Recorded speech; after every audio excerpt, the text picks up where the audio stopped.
Namaste, I'm JVN, Dr. Sapna Gehlot. The module name is Political Theory and the subject name is Liberty Part 2. The discipline is Humanities and Social Science. The topic is definition, the liberty, definition, features, types and essential safeguard of liberty. Natural liberty, the first. How many kinds of liberty? Traditional, the concept of natural liberty has been very popular. Natural liberty is taken to mean the enjoyment of unrestrained natural freedom. It is justified on the ground that since man is born free, he is to enjoy freedom as he wills. All restraints negate his freedom.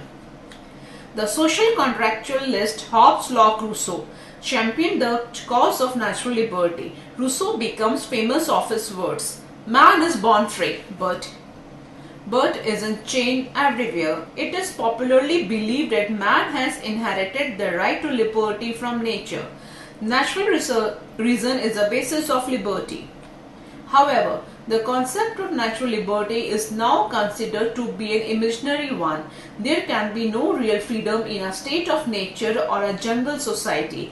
Unrestrained freedom can create anarchy. It is only in an orderly society characterized by essential restraints based on laws and rules that real liberty can be possible. Natural liberty can lead to a living based on the able principle of might is right or the rule of muscle power.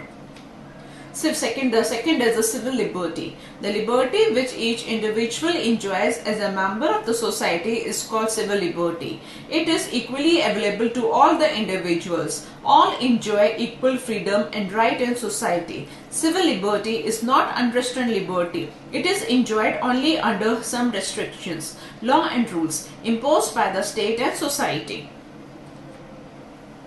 Civil liberty is the very opposite of natural liberty.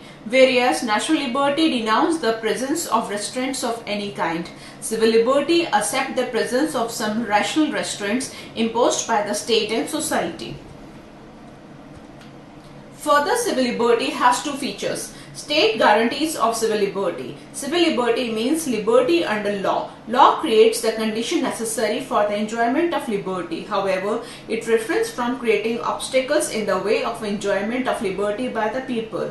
It protects liberty from such obstacles and actions of the other man and organization as can limit the equal liberty of all. The laws of state imposes such reasonable restraints as are deemed necessary for the enjoyment of liberty by the people. Liberty. The second, civil liberty also stands for the protection of rights and freedom from undue interferences. Civil liberty involves the concept of limiting the possibilities for violation of the rights of the people by the government. This is ensured by granting and guaranteeing the fundamental rights of the people. It also stands for providing constitutional and judicial protection to rights and liberty of the people. The third one is political liberty. Good and adequate opportunities for using political rights by the people are defined as political liberty. When the people have the freedom of participation in the political process, it is held that they enjoy political liberty. Political of liberty involves the freedom to exercise the right to vote, right to contest elections, right to hold public office, right to criticize and oppose the policies of the government, right to form political parties, interest groups and pressure groups, and the right to change the government through constitutional means. The fourth, individual liberty, personal liberty. Individual liberty means the freedom to pursue one's desires and interests as a person, but which do not clash with the person with the interests or desires of others. The freedom of speech and expression, freedom of residence, freedom of movement, freedom of conscience, freedom of taste and pursuit. Freedom to choose any profession or trade or occupation. The freedom to enjoy the fruit of one's labor, the right to personal liberty of property. The freedom to profess and not to profess any religion and freedom to accept or not to accept any ideology all fall under the category of individual freedom. However, all these freedoms are to be exercised in a way as does not hinder the equal freedom of others as well as does not violate public order, health and morality. Fifth, Economic liberty. Lasky defined economic liberty as freedom from the wants of tomorrow and availability of adequate opportunities for earning the livelihood. It stands for freedom from poverty, unemployment, and the ability to enjoy at least 3 basic minimum needs: food, clothing, and shelter. Lasky writes, economic liberty means security and opportunity to find reasonable significance in the earning of one's daily bread. The grant of economic liberty to the people demands the grant of right to work, right to reasonable wages, adequate opportunities for livelihood, right to rest and leisure, and right to economic security in the old age. The sixth, the national liberty. National liberty is another name for independence of the nation. It means complete freedom of the people of each state to have a constitution of their own, to freely organize their own government, to freely adopt their policies and programs, to pursue independence in relation with all other countries of the world, and freedom from external control. Religious liberty. It means the freedom of profess or not to profess any religion. It means the freedom of faith and worship and no intervention of state in religious affairs of the people. It also means equal status of all religions to freely carry out their activities in society. Secularism demands such a religious freedom. Moral liberty. It means the freedom to act according to one's conscience. It stands for the liberty to work for securing moral self-perfection. Freedom to pursue moral values is moral freedom. Thus, when one demands the right to liberty, one really demands liberty in these norms. Some essential safeguards of liberty. The first one is love for liberty. Only when people are strongly in love with their liberty, that liberty can be really safeguarded. Liberty needs continuous attempts on the part of the people to defend their liberty. The second is eternal vigilance. The commitment of the people to defend their liberty and their full alertness against any encroachment of their liberty is the second most important safeguard of liberty. Eternal vigilance is the price of liberty. The 3.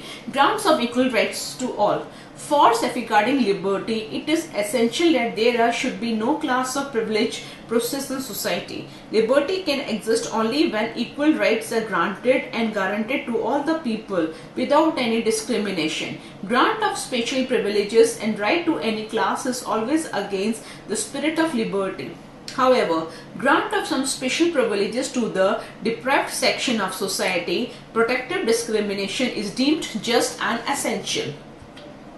Fifth, the right of one should not be dependent upon the will of others. Lasky suggests that the state must ensure that right and freedom of some people should not be dependent upon the will and happiness of others. The rulers and rules should be done under the rule of law. The sixth is fair government action. For safeguarding liberty, it is essential that the government should exercise unbiased and impartial control over every section of the society. It must act as a responsible, transparent, and accountable government. Seventh, protection of fundamental rights. One of the key methods of safeguarding liberty is to incorporate a Charter of Fundamental Rights and Freedoms in the Constitution of the state. Along with it, judicial protection should be given to the rights. The 8. Independence of judiciary. Judiciary should be assigned the responsibility to protect all rights and freedoms of the people. For discharging such an important functions, the judiciary must be made independent and fully empowered. The ninth one is separation of powers. Separation of powers should be secured between the legislature and executive. Judiciary should be totally separate from these. Any concentration or combination of these power can be dangerous or liberty. The 10th one is decentralization of powers. For safeguarding liberty against possible dictatorship, authoritarianism, it is essential that decentralization of power should be effected. The power of the government, particularly its executive branches, should be distributed among a number of organizations, and this should be located at all the 3 levels of government: local, provincial, regional, and national.